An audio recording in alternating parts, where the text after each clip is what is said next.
विश्वं दर्पणदृश्यमाननगरी तुल्यं निजान्तर्गतम् पश्यन्नात्मनि मायया बहिरिवोद्भूतं यथा निद्रया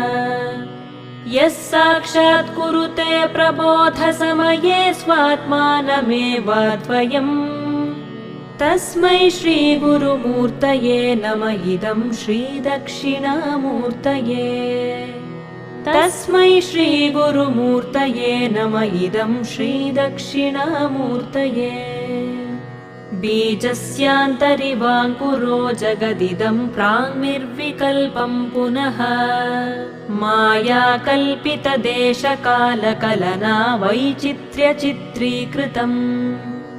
मायावीव विजृम्भयत्यपि महायोगी वयस्वेच्छया तस्मै श्रीगुरु